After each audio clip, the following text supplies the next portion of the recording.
আমাদের চোখের সামনেই আমরা দেখতে পেয়েছি 5ই আগস্টে আল্লাহ পাক রাজত্ব ছিনিয়ে নিয়েছেন কি নেন নাই? উনি বলতেছে তার নাম্বার বন্ধ হয়ে গেছে। আমি তাকে আর কিছু বললাম না। আমি চিন্তা করলাম, আমি কি মাটির নিচের কথা বলার জন্য এখানে আসছি? আমি কি আসমানের উপরের কথা বলার জন্য এখানে আসছি? রাসূলুল্লাহ সাল্লাল্লাহু আলাইহি ওয়াসাল্লামের উত্তরাধিকারী রাসূল কি শুধু আসমানের নিচে, উপরে আর জমিনের নিচের কথা বলতেন? হ্যাঁ, কোরআনের মধ্যে কি জমিনের নিচের কথা বলা আছে আর আসমানের উপরের কথা বলা আছে? মাঝখানের কিছু কথা বলা নাই না? জিবরিল এবং ফেরেশতারা সারিবদ্ধ হয়ে দাঁড়ায় থাকবে। চিন্তা করেন, কল্পনা করেন, ফেরেশতারা সারিবদ্ধ হয়ে দাঁড়ায় থাকবে চুপ করে, কেউ কোনো কথা বলতে পারবে না। আল্লাহ পাক বলছেন লা ইয়াতাকাল্লামুন, কারো কথা বলার কোনো সুযোগ নাই। ইয়াউমুদ্দিন অর্থ এমন দিন, লা তামলিকু নাফসুল লিনাফসিন শাইআ, কোনো মানুষের উপকার করতে পারবে না। ওয়াল আমরু ইয়াউমা ইযিল লিল্লাহ, সেদিন ক্ষমতা কর্তৃত্ব আদেশ হবে কেবলমাত্র আল্লাহ তাআলার। কুলিল্লাহুম্মা মালিকাল মুলকি তুতিল মুলকা মান তাশাউ ওয়া তানজিউল মুলকা মিম্মান তাশা। হে নবী, আপনি বলেন, হে আল্লাহ মালিকাল মুলকি, আপনি সমস্ত রাজত্বের রাজা, মালিক। সুবহানাল্লাহ বলেন। তুতিল মুলকা মান তাশা ওয়া তানজিউল মুলকা মিম্মান তাশা, আপনি যাকে চান তাকে রাজত্ব দান করেন, আবার যার থেকে চান তার থেকে রাজত্ব ছিনিয়ে নিতে পারে। তোমাকে আমি ক্ষমতায় বসিয়েছি, তুমি এই ক্ষমতার অপব্যবহার কইরো না। মানুষের মধ্যে ইনসাফ করো, ইনসাফের রাষ্ট্র কায়েম করো, ইনসাফের সমাজ কায়েম করো। মানুষের উপর জুলুম কইরো না, মানুষের উপর অত্যাচার কইরো না, দুর্নীতি কইরো না। কিন্তু যারাই আল্লাহ রাব্বুল আলামিনের দেওয়া এই ক্ষমতার অপব্যবহার করে, আল্লাহ রাব্বুল আলামিন একটা সময়ে তার থেকে ক্ষমতা ছিনিয়ে নেন কি নেন না? যখন সবাই মারা যাবে তখন আল্লাহ পাক ঘোষণা করবেন আনাল জব্বার, আনাল জব্বার, আনাল জব্বার। আল্লাহ পাক ঘোষণা করবেন যে আজকের রাজত্ব কার? আজকের রাজত্ব কারো না, আজকের রাজত্ব কেবলমাত্র একক আল্লাহ। সুবহানাল্লাহ। সে এতটা ভয় পাবে, এতটা ভয় পাবে যে সে যে তার বাচ্চাকে দুধ পান করাইতেছে, এই বাচ্চাকে সে ফেলে দিয়ে সে দৌড়াতে থাকবে। ইয়া আইয়ুহান নাসু ইত্তাকু রাব্বাকুম ইন্না যালজালাতাস সাআতি শাইউন আযীম। মালিকি ইয়াউমিদ্দিন, এই আয়াতটি 3টি শব্দ দ্বারা গঠিত। কয়টি শব্দ? মালিক একটি শব্দ, ইয়াউম দ্বিতীয় শব্দ, আদ-দ্বীন তৃতীয় শব্দ। তো দিন অর্থ ধর্ম, কিন্তু এখানে ধর্মের অর্থে আসে নাই, এখানে এসেছে বিচারের অর্থে। কিসের অর্থে? বিচারের অর্থে। অর্থাৎ ইয়াউমুদ্দিন ইয়াউমুল হিসাব, ইয়াউমুল হিসাব। তাফসিরে জালালাইনের মধ্যে এই আয়াতের তাফসির এসেছে ইয়াউমুদ্দিন আই ইয়াউমুল জাযা, হিসাব নিকাশের দিন। কিসের দিন? হিসাব নিকাশের দিন। তাহলে মালিকি ইয়াউমিদ্দিন এর অর্থ কি হবে? যে হিসাব দিবসের, হিসাব দিনের মালিক, যেটা আমরা বলি বিচার দিবসের মালিক এক কথায়। আলহামদুলিল্লাহ রব্বিল আলামিন অর্থ হলো সকল প্রশংসা আল্লাহর জন্যে, যিনি রব্বিল আলামিন জগৎ সমূহের প্রতিপালক। আর রহমানির রহিম, যিনি পরম করুণাময় অসীম দয়ালু। মালিকি ইয়াউমিদ্দিন, যিনি বিচার দিবসের মালিক। তর্জমাটা বুঝতে পারছেন তো? যে সমস্ত প্রশংসা আল্লাহর জন্য, এগুলো সব ওনার সিফাত। যিনি জগৎসমূহের প্রতিপালক, যিনি পরম করুণাময় অসীম দয়ালু, যিনি বিচার দিবসের মালিক। তাহলে মালিকি ইয়াউমিদ্দিন এর অর্থ আমরা জানতে পারলাম। এখন প্রশ্ন আসে, মালিকি ইয়াউমিদ্দিন বিচার দিবসের মালিক আল্লাহ তাআলা, তার মানে এটাকে আল্লাহর সাথে খাস করা হয়েছে যে আল্লাহ পাক বিশেষভাবে বিচার দিবসের মালিক। তাহলে বর্তমান যে দিন যাচ্ছে, রাত যাচ্ছে, এগুলোর মালিক কি আল্লাহ নন? কথা বলেন, আল্লাহ নন? অবশ্যই আল্লাহ। মুফাসসিরিনে কেরাম তাফসীর করেছেন এইভাবে যে দুনিয়ার মধ্যে সব কিছুর মালিক আল্লাহ, কিন্তু কিছু সময়ের জন্যে আল্লাহ পাক মানুষকে মালিকানা দিয়েছেন। যেমন আপনি বলেন যে আপনি যে বাড়িতে থাকেন, যেটা আপনি নির্মাণ করেছেন, আপনি বলেন যে এই বাড়ির মালিক আমি, ঠিক না? তো এই যে মালিকানা, এটা কি চিরস্থায়ী না ক্ষণস্থায়ী? একদম ক্ষণস্থায়ী। তো আল্লাহ পাক দুনিয়ার মধ্যে বিভিন্ন অংশ, বিভিন্ন ঘর বাড়ি আল্লাহ পাক এর মালিকানা মানুষকে দিয়েছেন অল্প সময়ের জন্যে। কিন্তু কিয়ামত যেদিন সংঘটিত হবে, সেই দিন কেউ কোনো কিছুর মালিক থাকবে? সেদিন কেউ বলতে পারবে যে আমি এর মালিক, এর মালিক? তখন তো কিছুই থাকবে না, সব কিছু ধ্বংস হয়ে যাবে। কিয়ামত সংগঠিত হওয়ার মাধ্যমে সব কিছু ধ্বংস হয়ে যাবে। তখন কেউ বলতে পারবে না যে আমি এই 1 ইঞ্চি মাটির মালিক, কেউ বলতে পারবে না।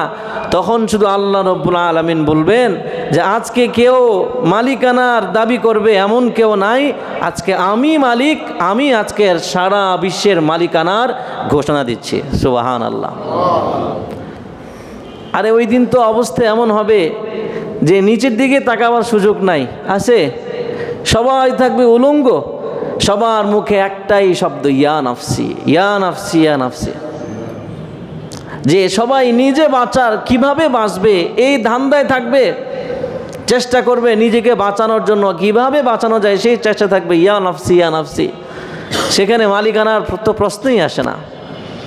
সেই দিন কি পৃথিবী থাকবে বলেন? এই ঘর বাড়ি থাকবে? সব শেষ, সব শেষ হয়ে যাবে। এই জন্যই মুফাসসিরিনে কেরাম বলেছেন যে দুনিয়ার মধ্যে যদিও আল্লাহ সব কিছুর মালিক, এই যে আমি এই যে ঘড়ি পরেছি এটার মালিক ক্ষণস্থায়ীর জন্য আমি, কিন্তু প্রকৃত মালিক কে বলেন? আল্লাহ। আপনার যে মালিকানা আপনি দাবি করছেন, এটার ক্ষণস্থায়ী মালিক আপনি। আল্লাহ পাক ক্ষণস্থায়ীভাবে আপনাকে মালিকানা দিয়েছেন, মালিক বানিয়েছেন, কিন্তু প্রকৃত মালিক কে? আল্লাহ রব্বুল আলামিন। তো আল্লাহ রব্বুল আলামিনের মালিকানাধীন সম্পত্তি নিয়ে আজকে সমাজের মধ্যে কত ঝগড়া বিবাদ, মারামারি, কাটাকাটি, হানাহানি, ঠিকই ঠিক না? মালিক এর অর্থ অনেকগুলো, শাসক, রাজা, বাদশাহ। মালিকুন শব্দটা মুলকুন থেকে এসেছে। মুলকুন অর্থ হলো রাজত্ব। মুলকুন অর্থ কি? মুলকুন অর্থ রাজত্ব, মুলকুন অর্থ হচ্ছে মালিকানা। কোরআনুল কারীমের বিভিন্ন জায়গায় আল্লাহ পাক এই রাজত্ব, এই মালিকানার ঘোষণা দিয়েছেন যে আসমান জমিনের রাজত্ব আল্লাহর। আল্লাহ পাক কোরআনুল কারীমের সূরাতুল হজ্জের 56 নম্বর আয়াতের মধ্যে বলছেন, আল মুলকু ইয়াউমা ইযিল লিল্লাহ। সেদিন রাজত্ব, মালিকানা থাকবে শুধুমাত্র আল্লাহর। ইয়াহকুমু বাইনাহুম, তিনি সকলের মাঝে ফায়সালা করবেন। কোরআনুল কারীমের সূরা আলে ইমরানের 189 নম্বর আয়াতের মধ্যে আল্লাহ পাক বলছেন, ওয়ালিল্লাহি মুলকুস সামাওয়াতি ওয়াল আরদ, যে আসমান জমিনের মালিকানা কেবলমাত্র আল্লাহর। কোরআনুল কারীমের সূরা আন-নূরের 42 নম্বর আয়াতের মধ্যে আল্লাহ পাক বলছেন, ওয়ালিল্লাহি মুলকুস সামাওয়াতি ওয়াল আরদ ওয়া ইলাল্লাহিল মাসির, যে আসমান এবং জমিনের মালিকানা কার? আল্লাহর। আল্লাহ পাক সূরা আল ফাতহ এর 114 নম্বর আয়াতের মধ্যে বলছেন, ওয়ালিল্লাহি মুলকুস সামাওয়াতি ওয়াল আরদ, ওয়ালিল্লাহি আল্লাহরই জন্য সাব্যস্ত মুলকুস সামাওয়াতি ওয়াল আরদ, আসমান এবং জমিনের মালিকানা। এরপর আল্লাহ পাক সূরাতুল জাসিয়ার 27 নম্বর আয়াতের মধ্যে বলছেন, ওয়ালিল্লাহি মুলকুস সামাওয়াতি ওয়াল আরদ ওয়া ইয়াওমা তাকুমুস সাআতু ইয়াওমা ইযি ইয়াখসারুল মুবতিলুন। এই আয়াতের অর্থ এটা যে আসমান জমিনের মালিকানা কার? কথা বলেন, আল্লাহ। সূরা মুলক অনেকেই তেলাওয়াত করেন। প্রথম আয়াতের মধ্যে এসেছে, তাবারাকাল্লাযী বিয়াদিহিল মুলক, যে মহামহিম ওই সত্তা যার হাতে রয়েছে পূর্ণ মালিকানা, পূর্ণ রাজত্ব। সুবহানাল্লাহ পড়েন। সূরা আল বাকারার 107 নম্বর আয়াতের মধ্যে এসেছে, সূরা আনআমের 73 নম্বর আয়াতের মধ্যে এসেছে, সূরা ফুরকানের 26 নম্বর আয়াতের মধ্যে এসেছে যে আসমান জমিনের মালিকানা কার? বলেন, আল্লাহ। আসমান জমিনের মালিকানা কার? আল্লাহ রাব্বুল আলামিনের। তো আজকের আয়াতের অর্থ কি? যিনি বিচার দিবসের মালিক। তো বিচার দিবসের মালিকানা কেমন হবে, সেই দিনের অবস্থা কি হবে, ইয়াউমুদ্দিন কর্মফল দিবস কেমন হবে, সেই দিন কি অবস্থা তৈরি হবে, সেটা আমাদের জানার দরকার আছে না নাই? কথা বলেন, জানার দরকার আছে না নাই? আচ্ছা, আল্লাহ পাক কোরআনুল কারীমের সূরা ফুরকানের 26 নম্বর আয়াতের মধ্যে বলছেন, আল মুলকু ইয়াউমা ইদিনিল হাক্কু লির রহমান ওয়া কানা ইয়াউমান আলাল কাফিরিনা আসীরা। আল্লাহ পাক বলছেন যে সেই দিনের রাজত্ব হবে শুধুমাত্র আল্লাহ রাব্বুল আলামিনের। কোন দিনের? বিচার দিনের। যেহেতু আমাদের আয়াত কি মালিক ইয়াউমিদ্দিন, বিচার দিবসের মালিক। তো আল্লাহ পাক বলছেন আল মুলকু ইয়াউমা ইদিনিল হাক্কু লির রহমান, যে সেই দিনের সম্পূর্ণ মালিকানা রাজত্ব থাকবে কার? কথা বলেন, আল্লাহ। ওয়া কানা ইয়াউমান আলাল কাফিরিনা আসীরা, আর ওই দিনটা কাফেরদের জন্য অনেক কঠিন দিন হবে। ইমানদার মুসলমানদের জন্য ওই দিনটা অনেক সহজ হবে, কিন্তু কাফেরদের জন্য কি হবে? অত্যন্ত কঠিন হবে। আল্লাহ পাক সূরা আনআমের 73 নম্বর আয়াতের মধ্যে বলছেন, ওয়া হুয়াল্লাযী খালাকাস সামাওয়াতি ওয়াল আরদা বিল হক ওয়া ইয়াওমা ইয়াকুলু কুন ফায়াকুন, যে আল্লাহ হচ্ছেন তিনি যিনি আসমান এবং জমিন সৃষ্টি করেছেন, যথাযথভাবে সৃষ্টি করেছেন। ওয়া ইয়াওমা ইয়াকুলু কুন ফায়াকুন, এবং তিনি কিয়ামতের দিন বলবেন কুন, হয়ে যাও। ফায়াকুন, তৎক্ষণাৎ সেটা কি হয়ে যাবে। কাউলুহুল হক, আল্লাহ পাকের এই কথাই সত্য। কোন কথা? এই যে আল্লাহ পাক বলছেন যে আল্লাহ পাক সেদিন বলবেন হও, সাথে সাথে কি হয়ে যাবে, এই কথাটা কি সত্য। এরপরে আল্লাহ পাক বলছেন আল মুলকু, যে সেই দিন রাজত্ব হবে কেবলমাত্র আল্লাহর। ইয়াউমা ইউনফাখু ফিস সূর, যেই দিন সিংহায় ফুঁক দেওয়া হবে। যেই দিন কি দেওয়া হবে? সিংহায় ফুঁক দেওয়া হবে। সেই দিনের রাজত্ব কার থাকবে? আল্লাহ রাব্বুল আলামিনের রাজত্ব থাকবে। এই আয়াতের ব্যাখ্যায় লম্বা একটা হাদিস, এই হাদিস নিয়ে আলোচনা করতে গেলে আজকে প্রায় 3 ঘন্টা লেগে যাবে। আমরা পুরো হাদিস নিয়ে আলোচনা করব না। আমাদের যে আলোচ্য যে বিষয়, যতটুক পর্যন্ত আমাদের আলোচনা আজকে হচ্ছে অতটুক পর্যন্ত আমরা হাদিসটা নিয়ে আলোচনা করব ইনশাআল্লাহ। হযরত আবু হুরায়রা রাদিয়াল্লাহু তাআলা আনহু বলেন যে আমি আল্লাহ রাসূলের সাহাবীদের মধ্যে বসা, আল্লাহ রাসূলের সাহাবীদের মধ্যে বসা। এমন সময় রাসূলুল্লাহ সাল্লাল্লাহু আলাইহি ওয়াসাল্লাম আসলেন। রাসূলুল্লাহ সাল্লাল্লাহু আলাইহি ওয়াসাল্লাম বললেন যে আল্লাহ পাক যখন আসমান এবং জমিন সৃষ্টি করা থেকে ফারেগ হয়েছেন, মানে আসমান জমিন সৃষ্টি করা শেষ, এখন আল্লাহ ফারেগ হয়েছেন। আসমান জমিন সৃষ্টি করার পর আল্লাহ পাক সিংহা সৃষ্টি করেছেন। কি সিংহা বুঝেন তো? যে সিংহায় কিয়ামতের দিন কি দেওয়া হবে? ফুৎকার দেওয়া হবে। রাসূলুল্লাহ সাল্লাল্লাহু আলাইহি ওয়াসাল্লাম বলছেন আল্লাহ রাব্বুল আলামিন যখন আসমান জমিন সৃষ্টি করা থেকে ফারেগ হইলেন, তখন আল্লাহ পাক সিংহা সৃষ্টি করলেন। সিংহা সৃষ্টি করে ইসরাফিলকে দিলেন, বললেন নাও তোমার এই সিংহা, তোমাকে দায়িত্ব দেওয়া হলো, আমার আদেশ যখন আসবে তখন তুমি সিংহায় ফুঁক দিবা।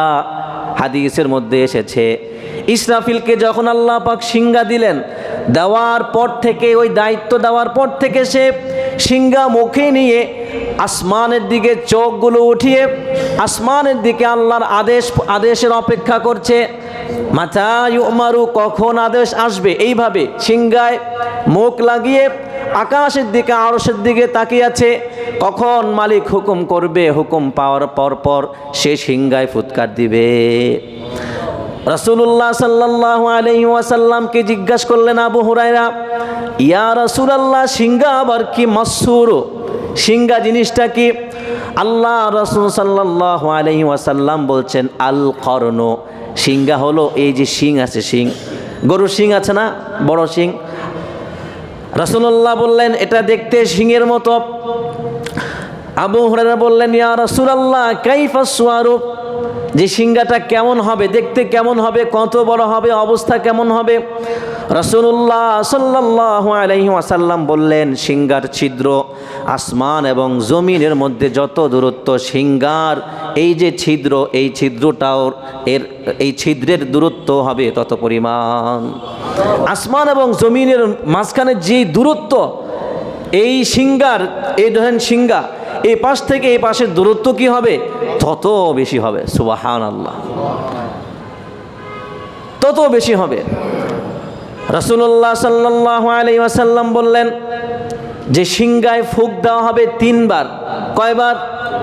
3 বার। রাসূলুল্লাহ সাল্লাল্লাহু আলাইহি ওয়াসাল্লাম বলছেন প্রথম সিংহায় যখন ফুঁক দেওয়া হবে, এই ফুৎকার দেওয়ার উদ্দেশ্য হচ্ছে মানুষের মনের মধ্যে ভয় সৃষ্টি করে দেওয়া। 2 নম্বরে যে ফুৎকার দেওয়া হবে, সেই ফুৎকারের উদ্দেশ্য হচ্ছে সকল মানুষের মরে যাওয়া, বেহুশ হয়ে অজ্ঞান হয়ে মরে যাওয়া। এরপর 3 নম্বর ফুৎকার যে দিবে তার উদ্দেশ্য হচ্ছে মানুষকে জমিন থেকে উঠিয়ে কিয়ামতের ময়দানে দাঁড় করানো। তাহলে মনে রাখবেন কয়টা ফুৎকার? 3টা ফুৎকার। প্রথম ফুৎকার দিবে যে আসমানবাসী জমিনবাসী সকলের মনের মধ্যে ভয় ঢুকিয়ে দেওয়ার জন্যে। 2 নম্বর ফুৎকার দেওয়া হবে সকল মানুষ মারা যাবে, বেহুশ হয়ে যাবে। 3য় ফুৎকার যখন দিবে তখন মানুষ জমিন থেকে উঠে কিয়ামতের ময়দানে দণ্ডায়মান হবে। রাসূলুল্লাহ সাল্লাল্লাহু আলাইহি ওয়াসাল্লাম বলছেন প্রথম সিংহায় যখন প্রথম ফুৎকার দেওয়া হবে তখন আসমানবাসী এবং জমিনবাসী আতঙ্কে ভয়ে এদিক সেদিক দৌড়াতে থাকবে, মানুষ এদিক সেদিক দৌড়াতে থাকবে। আল্লাহ রাব্বুল আলামিন কোরআনুল কারীমের মধ্যে বলছেন ওয়া ইয়াউমা ইউনফাখু ফিস-সূরি ফাফাজি'a মান ফিস-সামাওয়াতি ওয়া মান ফিল আরদি ইল্লা মান শাআল্লাহ। এই প্রথম ফুৎকারের কথাই আল্লাহ পাক কোরআনুল কারীমের সূরা নামলের 87 নম্বর আয়াতের মধ্যে ঘোষণা করছেন ওয়া ইয়াউমা ইউনফাখু ফিস-সূর, স্মরণ করো ওই দিনের কথা যেই দিন সিংহায় ফুৎকার দেওয়া হবে, প্রথম ফুৎকার। এই ফুৎকারের পরপর ফাফাজি'a মান ফিস-সামাওয়াতি ওয়া মান ফিল আরদি, আসমানে থাকা জমিনে থাকা যত মানুষ আছে, যত সৃষ্টি আছে, সকলেই ভয়ে আতঙ্কিত হয়ে যাবে, সকলেই ভয় পেয়ে যাবে, সকলেই ভয়ে দৌড়াতে থাকবে। আল্লাহ পাক বলছেন ইল্লা মান শাআল্লাহ, তবে কিছু মানুষ ভয় পাবে না। সুবহানাল্লাহ পড়েন। সকল মানুষ ভয় পাবে কিন্তু কিছু মানুষ ভয় পাবে না। এই কিছু মানুষ কারা, এটা পরে আলোচনা করছি। রাসূলুল্লাহ সাল্লাল্লাহু আলাইহি ওয়াসাল্লাম বলছেন সিংহায় যখন প্রথম ফুৎকার দেওয়া হবে, ফুৎকারের আওয়াজে মানুষ ভয়ে আতঙ্কিত হয়ে যাবে, আসমানে থাকা ফেরেশতারা ভয়ে আতঙ্কিত হয়ে যাবে, সবাই ছোটাছুটি করতে থাকবে। কিভাবে ছোটাছুটি করবে আল্লাহ পাক কোরআনুল কারীমের মধ্যে বলে দিয়েছেন। সূরাতুল হজ্জের প্রথম আয়াতে আল্লাহ পাক বলছেন ইয়া আইয়ুহান নাসু ইত্তাকু রাব্বাকুম ইন্না জালজালাতাস সাআতি শাইউন আযীম। আল্লাহ পাক বলছেন হে মানুষ সকল, ইত্তাকু রাব্বাকুম, তোমরা তোমাদের প্রতিপালককে ভয় করো। ইন্না জালজালাতাস সাআতি শাইউন আযীম, আল্লাহ পাক বলছেন কিয়ামতের ভূকম্পন এটা মানুষের জন্য মারাত্মক লেভেলের হবে। ইয়াউমা তারাউনাহা তাযহালু কুল্লু মুরদিআতিন আম্মা আরদাআত, আল্লাহ পাক বলছেন সেই দিনের অবস্থা কেমন হবে। আল্লাহ পাক নবীকে বলছেন হে নবী, আপনি যদি সেই সময়ে থাকতেন বা সেই সময়ের চিত্র যদি আপনাকে দেখানো হইতো, আপনি দেখতে পাইতেন। ইয়াউমা তারাউনাহা তাযহালু কুল্লু মুরদিআতিন আম্মা আরদাআত, সেই দিন মানুষ ভয়ে আতঙ্কে মানুষ এদিক সেদিক ছুটাছুটি করতে থাকবে। আল্লাহ পাক বলছেন তাযহালু কুল্লু মুরদিআতিন, ভালো করে বয়ানটা শুনেন। আল্লাহ পাক বলছেন প্রত্যেক দুগ্ধ পানকারিনী, দুগ্ধ দানকারিনী অর্থাৎ মা দুধ পান করাচ্ছে, মা কি কুল্লু মুরদিআতিন, আল্লাহ পাক বলছেন প্রত্যেক মা যখন দুধ পান করাচ্ছে ওই সময় যখন ওই আওয়াজটা আসবে, কিসের আওয়াজ বলেন? সিংগার আওয়াজটা যখন তার কানে আসবে, আল্লাহ পাক বলছেন তাযহালু কুল্লু মুরদিআতিন আম্মা আরদাআত, সে এতটা ভয় পাবে, এতটা ভয় পাবে যে সে যে তার বাচ্চাকে দুধ পান করাইতেছে এই বাচ্চাকে সে ফেলে দিয়ে সে দৌড়াতে থাকবে। বাচ্চাকে দুধ পান করাচ্ছে, যখনই প্রথম ফুৎকারের আওয়াজ তার কানে আসবে সে এত ভয় পাবে, এত ভয় পাবে, বাচ্চাকে ফেলে দিয়ে সে দৌড় দিতে থাকবে। আওয়াজটা কোত্থেকে আসে, কোত্থেকে আসে? এরপরে আল্লাহ পাক বলছেন ওয়াতাদাউ কুল্লু দাতি হামলিন হামলাহা, তখন যদি নারীরা গর্ভবতী থাকে, পেটের মধ্যে বাচ্চা আছে, যখন সিংগার ফুৎকারের আওয়াজ তার কানের মধ্যে আসবে তার কাছে এত ভয় লাগবে যে এই ভয়ে তখন তার পেটের যে বাচ্চা আছে এই বাচ্চা সঙ্গে সঙ্গে প্রসব করে ফেলবে। এত ভয় পাবে যে বাচ্চা পেট থেকে বের হয়ে যাবে, বাচ্চা মানে সে আওয়াজ শোনার সাথে সাথে দৌড় দিবে, দৌড় দিতে দিতে এই অবস্থায় তার পেট থেকে বাচ্চাটা ভূমিষ্ঠ হয়ে যাবে। একটু চিন্তা করেন, যদিও আমাদের কল্পনায় আসবে না, কিন্তু আল্লাহ পাক বলছেন কিয়ামতের অবস্থাটা এমন হবে।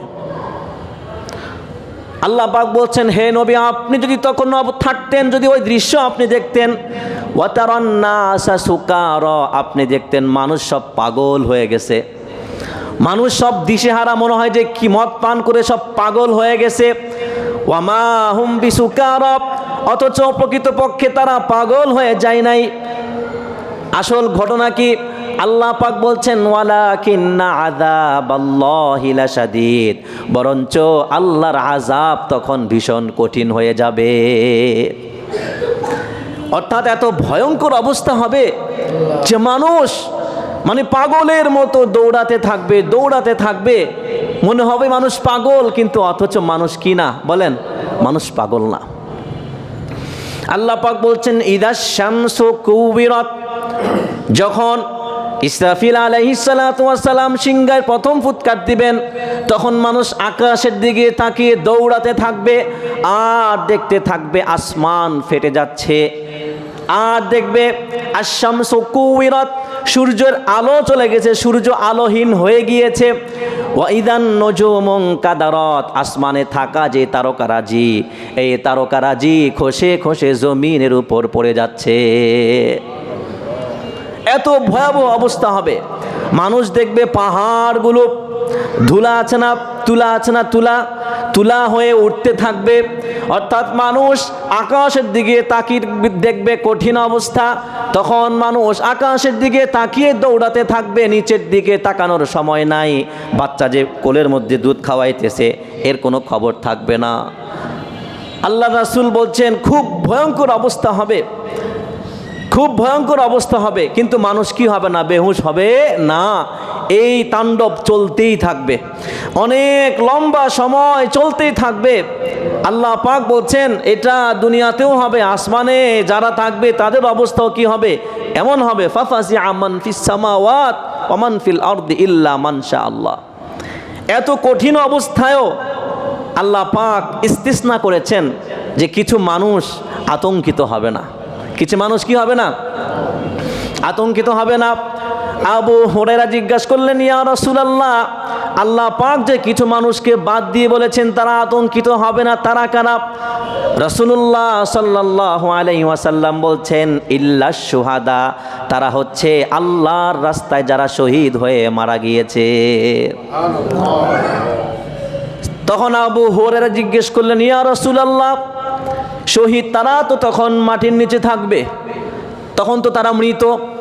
হাদিসের মধ্যে আসছে এই যে কিয়ামতের ভয়াবহ অবস্থা হবে, মাটির নিচে যারা থাকবে তারা কোনো টের পাবে না, অর্থাৎ যারা মরে যাবে তারা টের পাবে না। সাহাবা জিজ্ঞেস করলেন ইয়া রাসূলুল্লাহ, যারা শহীদ হয়ে গিয়েছে তারা কোথায় আছে? মাটির নিচে আছে, তো তারা এটা টের পাবে, আল্লাহ পাক তাদেরকে হেফাজত করবেন? আল্লাহ রাসূল বলেন হ্যাঁ, এই শহীদরা কিয়ামতের অবস্থা দেখতে পাবে। কারণ কুরআনুল কারীমের মধ্যে আল্লাহ কি বলছেন, ওয়ালা তাকুলু লিমান ইউকতালু ফি সাবিলিল্লাহি আমওয়াত। আল্লাহ পাক বলছেন আমাদেরকে, হে ঈমানদাররা, লা তাকুলু লিমান ইউকতালু ফি সাবিলিল্লাহি আমওয়াত, আল্লাহর রাস্তায় জিহাদ করতে গিয়ে যারা মারা যায় তাদেরকে তোমরা বইলো না মরে গেছে, মৃত। বাল আহইয়াউন ইনদা রাব্বিহিম ইউরজাকুন। আল্লাহ পাক বলছেন না, বরঞ্চ তারা তাদের প্রতিপালকের কাছে জীবিত। ইউরজাকুন, আল্লাহ রাব্বুল আলামিনের পক্ষ থেকে তাদেরকে বিশেষ রিজিক দান করা হয়। আরেক আয়াতের মধ্যে আল্লাহ পাক বলছেন ওয়ালাকিল্লা তাশউরুন, যারা শহীদ তারা কিন্তু জীবিত, তাদেরকে রিজিক দেন কে? আল্লাহ। ওয়ালাকিল্লা তাশউরুন, কিন্তু তোমরা অনুভব করতে পারো না। রাসূলুল্লাহ সাল্লাল্লাহু আলাইহি ওয়াসাল্লাম বলছেন ওই ভয়াবহ অবস্থা থেকে আল্লাহ পাক শহীদদেরকে হেফাজত করবে। তাহলে রাসূল যে বলছেন শহীদরা এই আতঙ্ক থেকে মুক্ত থাকবে, তো কেন থাকবে? কারণ শহীদরা তো মৃত না। এটা কে বলছেন?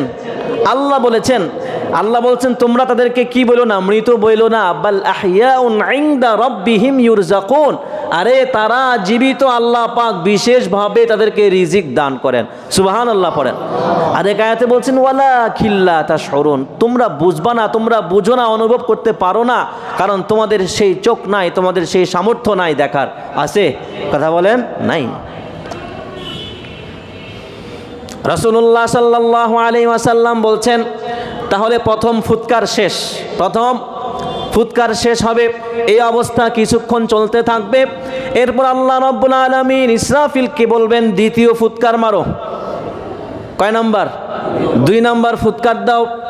ইসরাফিল আলাইহিস সালাতু ওয়াস সালাম আদেশ পাওয়া মাত্র দ্বিতীয় ফুৎকার দিবেন। দ্বিতীয় ফুৎকার দেওয়ার সাথে সাথে আসমানে এবং জমিনে যারা আছে সমস্ত মানুষ এবং সমস্ত ফেরেশতা মারা যাবে, বেহুশ হয়ে যাবে। জমিনের উপর যারা থাকবে তারা, আসমানের উপর যে ফেরেশতারা আছে সকলে কি সঙ্গে সঙ্গে বেহুশ হয়ে মারা যাবে। তাহলে প্রথম ফুৎকারে আতঙ্ক, ভয়াবহ অবস্থা, আর দ্বিতীয় ফুৎকারে সব কি বেহুশ। এই কথাটাই আল্লাহ রাব্বুল আলামিন বলছেন ওয়ানুফিখা ফিস সূরি ফাসাইকা মান ফিস সামাওয়াতি ওয়া মান ফিল আরদ।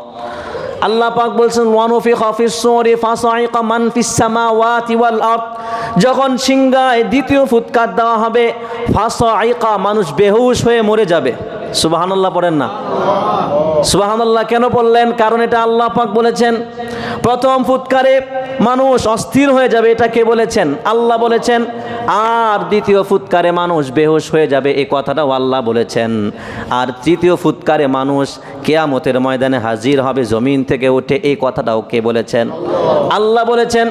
তাহলে দ্বিতীয় ফুৎকার যখন দেওয়া হবে তখন আসমানবাসী জমিনবাসী যারাই থাকবে সকলেই মরে যাবে, তবে কিছু বাকি থাকবে।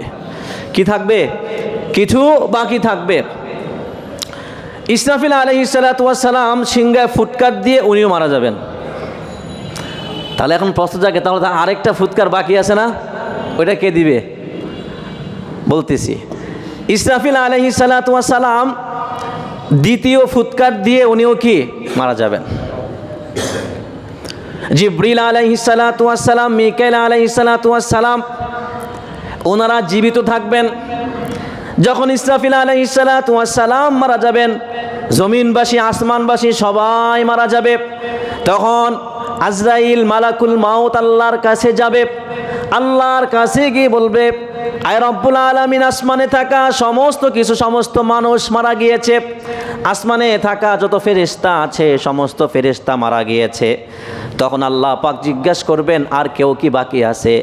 তখন মালাকুল মাউত আজরাইল বলবেন, আল্লাহ বাকি আছে, জিব্রাইল এবং মিকাইল বাকি আছে, আর আপনার আরশ বহনকারী ফেরেশতারা তারাও বাকি আছে, আর আমি বাকি আছি। আয় রব্বুল আলামিন, আপনি তো মরবেন না, আপনি তো চিরঞ্জীব, আপনিও বাকি আছেন। এই কথাটাও কি বলবে? আল্লাহ আপনি তো মরবেন না, আপনি তো মরণ নাই, আপনি তো চিরঞ্জীব, আমি বাকি আছি, জিব্রাইল বাকি আছে, মিকাইল বাকি আছে, আর আরশ বহনকারী ফেরেশতারা কি বাকি আছে। তখন আল্লাহ পাক আদেশ দিবেন যে জিব্রাইল এবং মিকাইল তাদের জন্য কি হয়, মৃত্যু হয়, তারাও যেন মরে যায়। আল্লাহ রাব্বুল আলামিনের আদেশ পাওয়া মাত্র তারাও কি মরে যাবে। জান কবজ করবে কে? মালাকুল মউত। জিব্রাইল এবং মিকাইল আলাইহিস সালাতু ওয়াস সালাম মারা যাওয়ার পর আজরাইল আবার আল্লাহর কাছে আসবেন। আল্লাহর কাছে আসার পর আল্লাহ বলবেন, আর কে কে বাকি আছে? তখন মালাকুল মউত বলবে, আল্লাহ আমি এবং আপনি তো মরবেন না, আর আরশ বহনকারী ফেরেশতারা বাকি আছে, আর কেউ বাকি নাই। তখন আল্লাহ রাব্বুল আলামিন বলবেন, আরশ যারা বহন করতেছে তারাও যেন মারা যায়। আল্লাহর আদেশ পাওয়ার পর আরশ বহনকারী ফেরেশতারাও কি মারা যাবে। হাদিসের মধ্যে এসেছে আল্লাহ পাক যখন বলবেন জিব্রাইল এবং মিকাইল যেন মারা যায়, তখন আরশ কথা বলবে, আল্লাহ জিব্রাইল সবচাইতে বড় ফেরেশতা, সেও মারা যাবে? মিকাইল এত বড় ফেরেশতা, সেও কি মারা যাবে? যখন আরশ এই কথা আল্লাহ পাককে বলবেন, তখন আল্লাহ পাক বলবেন, উসকুত, চুপ থাক। আল্লাহ কি বলবেন? এই চুপ থাকে, কোনো কথা বইল না, আমি অনিবার্য করে নিয়েছি, আমি লিখে ফেলেছি, আরশের নিচে যারাই থাকবে সকলের একদিন না একদিন মরতে হবে। সুবহানাল্লাহ পড়েন। আরশের নিচে যারাই থাকবে তাদের একদিন না একদিন মরতেই হবে। তাহলে জিব্রিল মরে গেল, মিকাইল মরে গেল, আরশ বহনকারী ফেরেশতারা তারাও কি মরে গেল। জিব্রিল আজরাইল মালাকুল মউত আবার আসবে, এসে বলবে, আল্লাহ আর তো কেউ বাকি নাই। আল্লাহ বলবেন, না আর কেউ বাকি নাই। কই বাকি নাই, তবে আমি আছি, আর আপনি তো মরবেন না।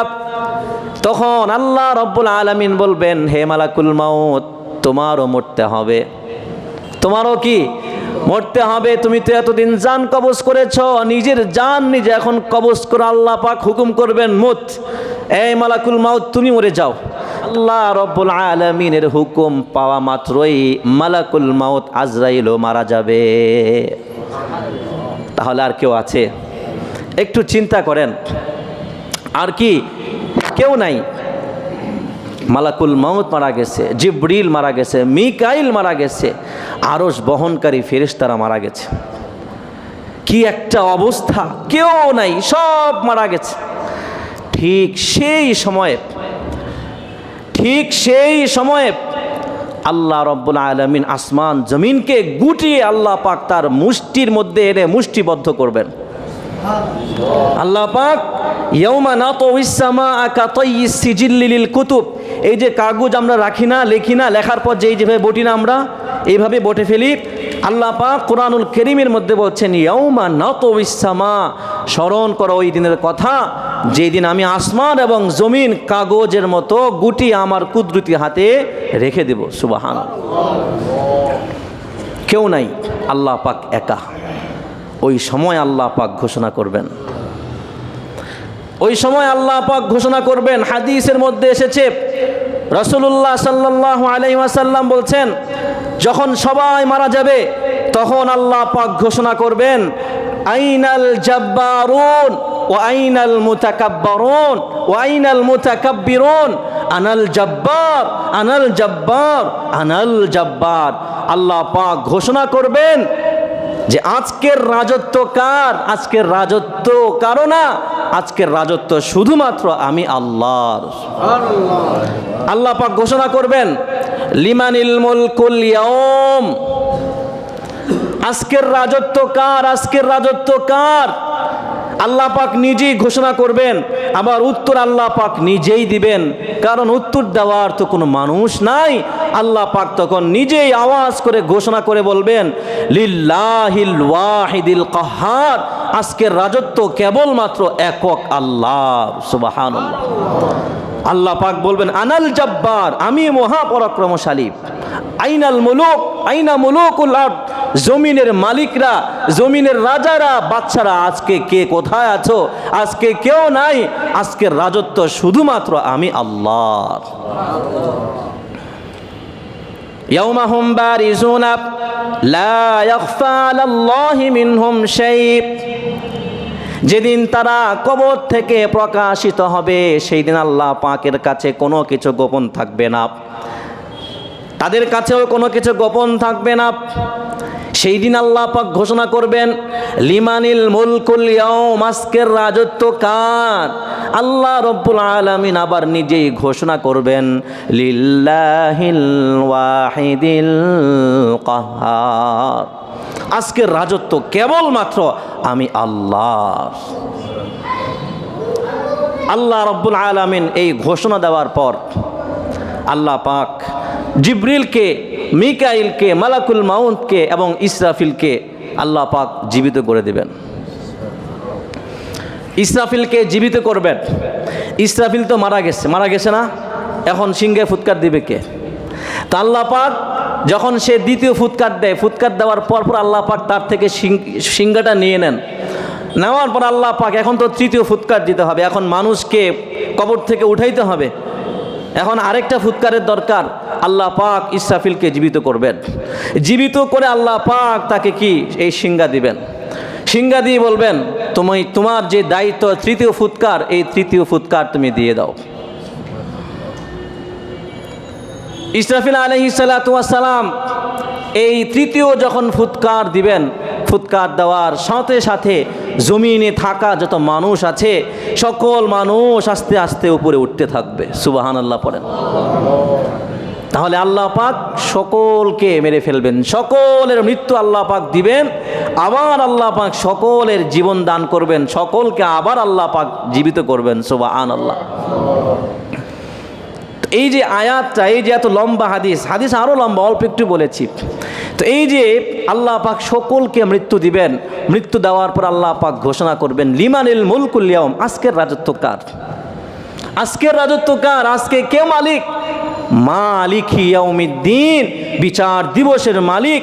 এই বিচার দিবসে কেবলমাত্র আমি আল্লাহই মালিক থাকব, আমি আল্লাহই একমাত্র রাজা থাকব, আর কেউ রাজা থাকবে না। আমরা ক্ষমতা পাইলে আমরা এটাকে মনে করি চিরস্থায়ী, ঠিকই ঠিক না? রাজত্ব পাইলে মনে করি এটা আমি নিজে অর্জন করেছি। রাজত্ব পাইলে, ক্ষমতা পাইলে আমরা যা মনে চায় তা করি। রাজত্ব পাইলে আমরা মানুষের উপর জুলুম করি কি করি না? রাজত্ব পাইলে মানুষ অহংকারী হয়ে যায়। মানুষ তখন জানে না যে এই রাজত্ব কে দিয়েছে। জানে মানুষ জানে, কিন্তু মানুষ অনুভব করতে পারে না। তখন মনে করে যে আমি সব কিছু, আমি চাইলেই মানুষকে মারতে পারবো, আমি চাইলেই মানুষকে হত্যা করতে পারবো, আমি যা চাই সব পারবো, কারণ মালিক, রাজত্ব কার? আমার। রাজত্ব কার? মানুষ মনে করে রাজত্ব কার? মানুষের। এই যে মানুষ ক্ষমতা পাইলেই মানুষ মনে করে এটা আমার, অথচ এই ক্ষমতা কে দিয়েছেন? বলেন, কে দিয়েছেন? এই ক্ষমতা আল্লাহ দিয়েছেন। আর এই ক্ষমতা আবার নেন কে? আল্লাহ। আল্লাহ পাক সূরাত আলে ইমরানের 26 নম্বর আয়াতের মধ্যে বলছেন, কুলিল্লাহুম্মা মালিকাল মুলকি তুতিল মুলকা মান তাশাউ ওয়া তানজিউল মুলকা মিম্মান তাশা। হে নবী, আপনি বলেন, হে আল্লাহ, মালিকাল মুলকি, আপনি সমস্ত রাজত্বের রাজা, মালিক। সুবহানাল্লাহ বলেন। তুতিল মুলকা মান তাশা ওয়া তানজিউল মুলকা মিম্মান তাশা, আপনি যাকে চান তাকে রাজত্ব দান করেন, আবার যার থেকে চান তার থেকে রাজত্ব ছিনিয়ে নিতে পারে। আল্লাহ পাক যাকে চান তাকে কি রাজত্ব দান করেন, আবার যার থেকে ছিনিয়ে নিতে চান আল্লাহ পাক সঙ্গে সঙ্গে ছিনিয়ে নেন। আমাদের চোখের সামনেই আমরা দেখতে পেয়েছি 5ই আগস্টে আল্লাহ পাক রাজত্ব ছিনিয়ে নিয়েছেন কি নেন নাই? না, মনে হয় নেয় নাই। কেউ বলতেছে না। আওয়াজ করে বলেন, নিয়েছি কি নেয় নাই? আল্লাহ পাক 17 বছর ধরে আল্লাহ পাক রাজত্ব দিয়েছেন। আল্লাহ পাক যে রাজত্ব দিয়েছেন এটা কিন্তু আল্লাহ রব্বুল আলামিনের দেওয়া আমানত। অর্থাৎ তোমাকে আমি ক্ষমতায় বসিয়েছি, তুমি এই ক্ষমতার অপব্যবহার কইরো না। মানুষের মধ্যে ইনসাফ করো, ইনসাফের রাষ্ট্র কায়েম করো, ইনসাফের সমাজ কায়েম করো। মানুষের উপর জুলুম কইরো না, মানুষের উপর অত্যাচার কইরো না, দুর্নীতি কইরো না। কিন্তু যারাই আল্লাহ রাব্বুল আলামিনের দেওয়া এই ক্ষমতার অপব্যবহার করে, আল্লাহ রাব্বুল আলামিন একটা সময় তার থেকে ক্ষমতা ছিনিয়ে নেন কি নেন না? কথা বলেন, নেন। আল্লাহ পাক ক্ষমতা ছিনিয়ে নেন। আমাদের দেশের অবস্থাটা এমন হয়ে গিয়েছিল যে আমরা কেউ কথা বলতে পারতাম না। আমাদের দেশের অবস্থাটা এমন হয়ে গিয়েছিল, কথা বললেই গ্রেফতার। আমরা একটা পোস্ট করতে পারতাম না স্বাধীনভাবে। আমরা কোরআনের কথা, কোরআনের তাফসির আমরা করতে পারতাম না। আমাদেরকে বাধা দেওয়া হইতো, স্টেজের মধ্যে বাধা দেওয়া হইতো, বয়ান করতে আমাদেরকে দেওয়া হইতো না। তারা মনে করত এই দেশ তাদের বাপ দাদার সম্পত্তি। আল্লাহ পাক রাজত্ব ছিনিয়ে আল্লাহ পাক এমন অবস্থা করেছেন, আজকে তারা যে পরিচয় দিবে সেই পরিচয় দিতেও তারা ভয় পায়। একটু চিন্তা করেন, আমি তো মাঝে মধ্যে চিন্তা করি কি অবস্থা তাদের ছিল, আমার গা শিউরে ওঠে। আল্লাহ, কি অবস্থা ছিল ক্ষমতার! কেউ কথা বলতে পারতো না, কেউ টু শব্দ করতে পারতো না, কেউ কিছু বললেই তাকে গুম করা হইতো, হত্যা করা হইতো, মেরে ফেলা হইতো, আরও কত নির্যাতন, কত জুলুম, কত অন্যায় করা হইতো। আজকে ওই দলের এমন অবস্থা আল্লাহ পাক করে দিয়েছেন, তারা যে আজকে পরিচয় দিবে, তারা যে আজকে স্লোগান দিবে, এই সাহসটুকু আজকে তাদের নাই। এটা আমাদের জন্য শিক্ষা। ফিরআউন বনি ইসরাইলের হাজার হাজার বাচ্চাকে, শিশু বাচ্চাকে জবাই করে হত্যা করেছে। বনি ইসরাইলের নারীদেরকে দাস বানিয়ে রাখতো, দাসী বানিয়ে রাখতো, জুলুম করতো, অন্যায় করতো। বনি ইসরাইল আল্লাহর কাছে দোয়া করত, দীর্ঘ বছর চলছে। এক পর্যায়ে আল্লাহ পাক নবী মূসাকে বললেন, তুমি তোমার সম্প্রদায় নিয়ে, তুমি তোমার বনি ইসরাইল সম্প্রদায়কে নিয়ে নদী পার হয়ে যাও। তুমি তোমার লাঠি দিয়ে সমুদ্রে বাড়ি দাও, 12টা রাস্তা হয়ে যাবে, তুমি চলে যাও। এদিক দিয়ে ফেরাউন ধাওয়া করছে, তো 12টা রাস্তা হয়ে গিয়েছে, 12টা দল চলে যাচ্ছে, 12টা গোত্র চলে যাচ্ছে। যখন তারা মাঝখানে, তখন ফেরাউন তখন পারে, তখন চিন্তা করলো কি সুন্দর রাস্তা হয়ে গেছে, চল তাদের কি গিয়ে ধরি। আবার ফেরাউন তার যত দল বল আছে সব দল বল নিয়ে বের হয়েছে, আজকে বনি ইসরাইলকে শেষ করবই, আজকে এদেরকে একদম মাটির সাথে মিশিয়ে দেব। এজন্য সম্পূর্ণ ফুল পাওয়ার নিয়ে আসছে। কোথায় আসছে? নদীর পাড়ে। আইসা দেখি ওরা অর্ধেক গেছে গা, অর্ধেক চলে গেছে। চল আমরাও চল পিছে পিছে, রাস্তা যেহেতু হয়ে গেছে। তো চলতেছে, এইদিকে বনি ইসরাইল ওই পারে চলে গেছে, আর তারা কোথায় আছে? মাঝখানে। কোথায় আছে? মাঝখানে। আল্লাহ পাক হুকুম করলেন, এই তুমি আগে যেমন ছিল তেমন হয়ে যাও। সঙ্গে সঙ্গে মাটি উধাও হয়ে পানি হয়ে গেল, আর সঙ্গে সঙ্গে ফেরাউন তার যত দলবল, যত পাওয়ার, যত শক্তি আছে সব শক্তি সহ পানির সাথে মিশে ডুবে সব ধ্বংস হয়ে গেছে। চোখের পলকই তারা শেষ। মুহতারাম হাজিরিন, এগুলো আমাদের জন্য শিক্ষা। এগুলো কি আমাদের জন্য শিক্ষা? আমাদের সমাজের মধ্যে একজন মেম্বার হলে তার পাওয়ার বেড়ে যায়, সে এই ক্ষমতার কি করে অপব্যবহার করে না। এই যে ক্ষমতার অপব্যবহার করছেন, আল্লাহর কাছে কি দিতে হবে? জবাব দিতে হবে। চেয়ারম্যান, এমপি, মন্ত্রী যে যা হয়ে যায়, তার পাওয়ার তত বেড়ে যায়, তার অন্যায় তত বেড়ে যায় কি যায় না? কথা বলেন। এজন্য এটা আমাদের জন্য বড় শিক্ষা। আল্লাহ পাক, আমরা সকলে দোয়া করি আল্লাহ পাক যেন বাংলার জমিনে এরকম জালেম সরকার আল্লাহ পাক যেন আর না দিক। বলেন আমিন। এরকম ফ্যাসিড সরকার যেন আল্লাহ পাক আমাদেরকে না দেন। কিয়ামত পর্যন্ত আল্লাহ পাক যেন এই বাংলাদেশকে যেন আল্লাহ পাক শান্তির একটা দেশ বানায় দেন। সবাই বলেন আমিন। মুহতারাম হাজিরিন, রাজত্বের মালিক আল্লাহ, সব কিছুর মালিক আল্লাহ। আল্লাহ পাক এই কথাও বলছেন এরপরে, ওয়া তুইজ্জু মান তাশা ওয়া তুযিল্লু মান তাশা।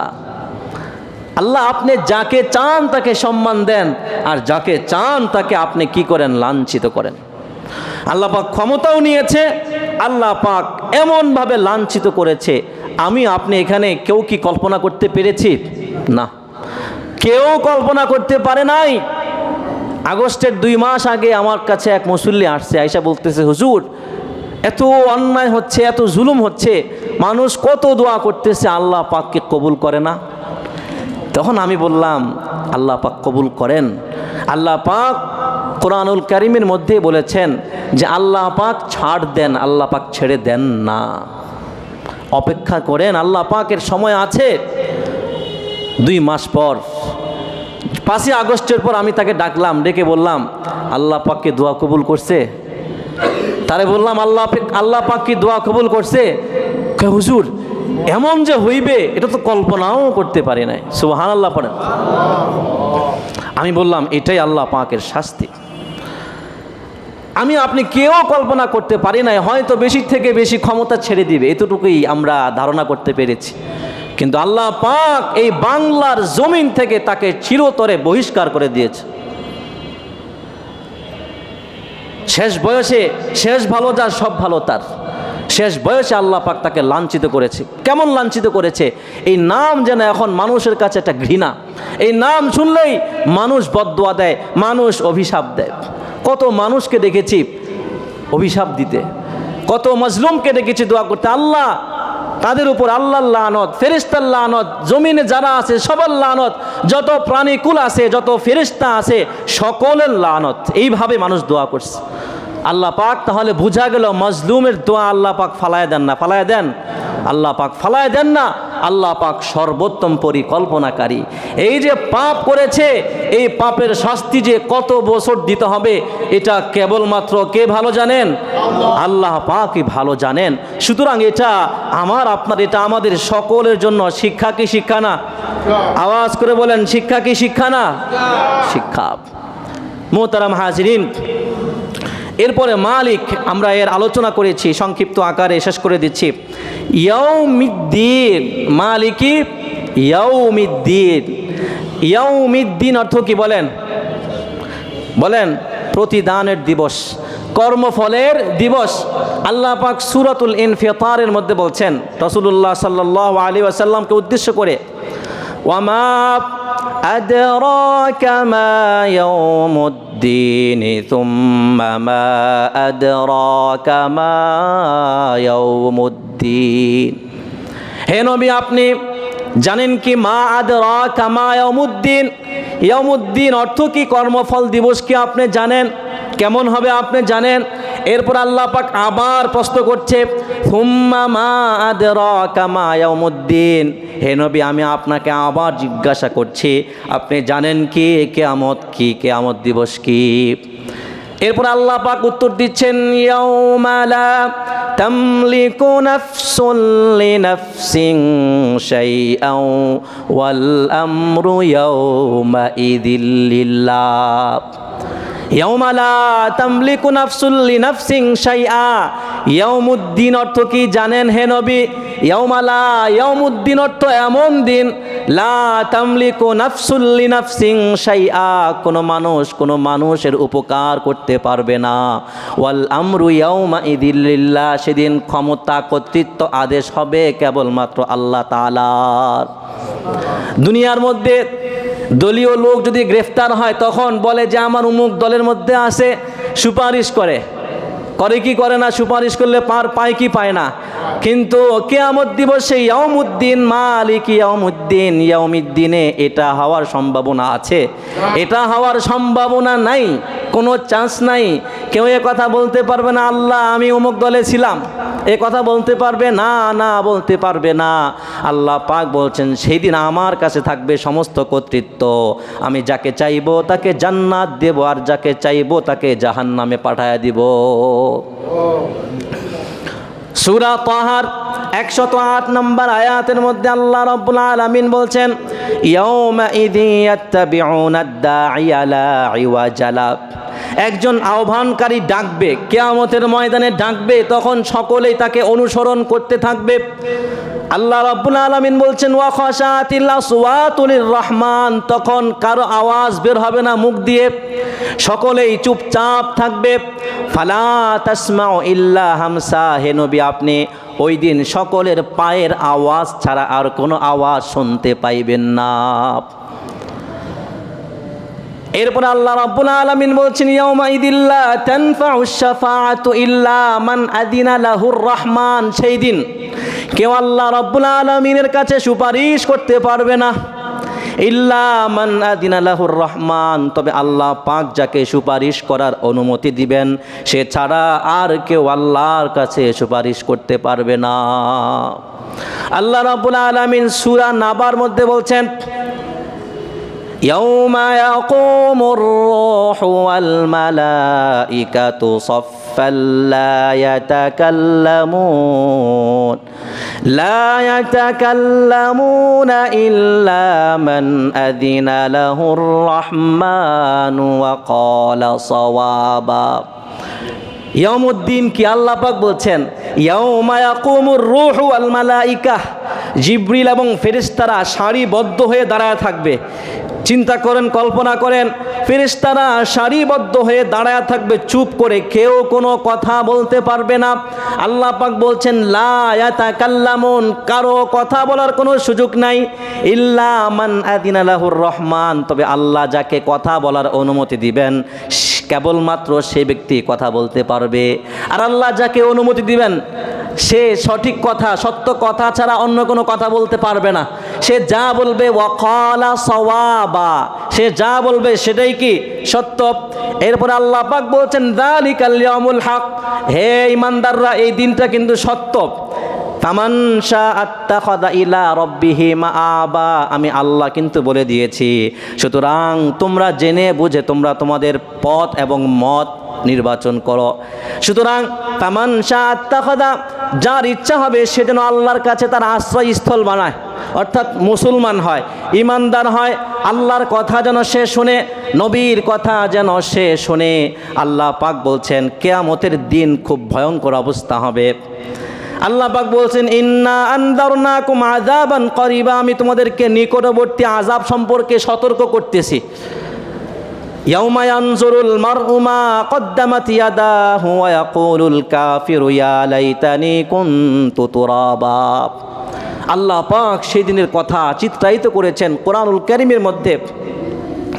ইয়াউমা ইয়ানজুরুল মারউ মা কদ্দামাত ইয়াদা, এই যে আমি আপনি জিকির করি, নামাজ পড়ি, আল্লাহ পাক বলছেন সেদিন মানুষ দুনিয়া থাকা অবস্থায় যা কিছু অগ্রে প্রেরণ করেছে সব সে দেখতে পাবে। সুবহানাল্লাহ পড়েন।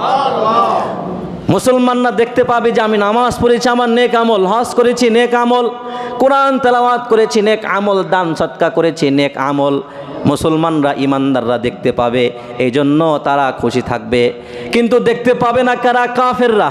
এই জন্য আল্লাহ পাক বলছেন ওয়ায়াকুলুল কাফিরু ইয়া লাইতানি কুনতু তুরাবা, কাফেররা বলবে হায় লাইতানি কুনতু তুরাবা, যদি আমি মাটি হয়ে যাইতাম তাহলে আজকে আল্লাহর দরবারে এইভাবে দাঁড়াইতে হইতো না। লাভ হবে? কোনো লাভ হবে না, কোনো লাভ হবে না, কিন্তু কোনো ধরনের কোনো লাভ হবে না, কারণ কাফেরদের কোনো হিসাবও হবে না। বিনা হিসাবে কোথায় যাবে বলেন? জাহান্নামে যাবে। বিনা হিসাবে কোথায় যাবে? জাহান্নামে যাবে। কিন্তু হিসাব হবে কাদের? ইমানদার মুসলমানদের। তাহলে বিচার দিবস কি? বিচার দিবস হলো এমন দিন যেই দিন রাজত্ব কার থাকবে? আল্লাহ থাকবে। বিচার দিবস কি? বিচার দিবস হলো যেই দিন আল্লাহর অনুমতি ছাড়া কেউ কোনো কথা বলতে পারবে না। আমি তাকে আর কিছু বললাম না, আমি চিন্তা করলাম আমি কি মাটির নিচের কথা বলার জন্য এখানে আসছি? আমি কি আসমানের উপরের কথা বলার জন্য এখানে আসছি? রাসূলুল্লাহ সাল্লাল্লাহু আলাইহি ওয়াসাল্লামের উত্তরাধিকারী রাসূল কি শুধু আসমানের নিচে, উপরে আর জমিনের নিচের কথা বলতেন? হ্যাঁ, কোরআনের মধ্যে কি জমিনের নিচের কথা বলা আছে আর আসমানের উপরের কথা বলা আছে? মাঝখানের কিছু কথা বলা নাই না? একজন আলেম যদি অন্যায় দেখে যদি অন্যায়ের প্রতিবাদ করতে না পারে তাহলে তাকে আল্লাহর কাছে জবাবদিহি করতে হবে। একজন আলেমের দায়িত্ব হচ্ছে সমাজে অন্যায় চলছে, জুলুম চলছে, নির্যাতন চলছে, আলেম কোরআনুল কারীম দেখি দেখি মানুষকে বুঝাবে, হাদিস দেখি দেখি বুঝাবে। এই যে দেখেন আপনারা জুলুম করছেন, অন্যায় করছেন, এটা কিন্তু আল্লাহ পাকের কঠিন, আল্লাহ পাক কিন্তু এর জন্য আপনাকে পাকড়াও করবেন। এই জুলুম অন্যায়, আল্লাহ পাক এই জুলুম করতে নিষেধ করেছেন, আপনি এই জুলুম করছেন, এই অন্যায় করছেন, আল্লাহ পাক আপনাকে এই শাস্তি দিবেন। এগুলো আয়নার মতো দেখিয়ে দেওয়া একজন আলেমের দায়িত্ব, ঠিক কি ঠিক না?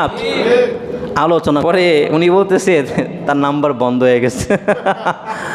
তো যাই হোক, আলেম ওলামা মনে রাখবেন, হক্কানে আলেম ওলামা আল্লাহ ছাড়া কাউকে ভয় পায় না। কারণ হাদিস, আল্লাহর ওয়াদা যে একদল সত্যের পক্ষে থাকবে কিয়ামত পর্যন্ত, আল্লাহ পাকের অনুমতি ছাড়া ওই ওলামায়ে কেরামের ক্ষতি কেউ করতে পারবে না। এটা আমার মধ্যে ইয়াকিন আছে বিধায় আমি সত্যের কথা বলতে এক বিন্দু মাত্র ভয় পাই না, কোনো ভয় নাই। কারণ আল্লাহ পাক যদি চান তাহলে আমার ক্ষতি করতে পারবে। বুখারী শরীফের ৭৩ নম্বর হাদিসের মধ্যে এসেছে যে আল্লাহর অনুমতি ছাড়া কেউ ক্ষতি করতে পারে না। দ্বীনের কথা বলতে হবে, কোরআনের কথা আমাকে বলতেই হবে, হাদিসের কথা বলতেই হবে, ন্যায়ের কথা বলতে হবে, অন্যায়ের কথাও বলতে হবে, অন্যায়ের বিরুদ্ধে প্রতিবাদ করতে হবে। কোরআন হাদিসের মাধ্যমে কি করতে হবে বলেন? প্রতিবাদ করতে হবে। এটা আমার দায়িত্ব, এটা আলেমের দায়িত্ব। রাসূলুল্লাহ সাল্লাল্লাহু আলাইহি ওয়াসাল্লাম আমাদের কমান্ডার, ঠিক কি ঠিক না? রাসূল যে কমান্ড দিয়ে গিয়েছেন সেই কমান্ড অনুযায়ী আমাদেরকে চলতে হবে কি হবে না? কথা বলেন, আওয়াজ করে বলেন, চলতে হবে কি হবে না? তাহলে ভয় কিসের ভাই? এই ক্ষণস্থায়ী জিন্দিগিতে এত যদি ভয় পান, তাহলে ওই চিরস্থায়ী জিন্দিগির ভয় কি আপনার দিলের মধ্যে নাই? হ্যাঁ, আপনার দিলের মধ্যে নাই?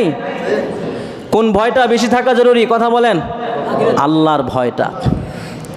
ওয়াম্মা মান খাফা মাকামা রাব্বিহি ওয়া নাহান নাফসা আনিল হাওয়া ফাইনাল জান্নাতা হিয়াল মাওয়া। আল্লাহ পাক বলছেন, যারা আল্লাহর সামনে দাঁড়ানোকে ভয় পায়, জান্নাত একমাত্র তাদের ঠিকানা। সুবহানাল্লাহ পড়েন। এই জন্য হকের পক্ষে লড়াই করতে রাজি আছেন তো? কারা কারা রাজি আছেন? দুই হাত তুলে আল্লাহকে দেখান। ওই শক্ত প্রাচীর ঘেরা বন্ধুর পথ লঙ্ঘন করে সামনে এগিয়ে যাব মোরা, মৃত্যু জয়ী সত্যের সৈনিক দল, গন্তব্যে গিয়ে ক্ষান্ত হব। ওই শক্ত প্রাচীর ঘেরা বন্ধুর পথ লঙ্ঘন করে সামনে এগিয়ে যাব মোরা, মৃত্যু জয়ী সত্যের সৈনিক দল, গন্তব্যে গিয়ে ক্ষান্ত হব।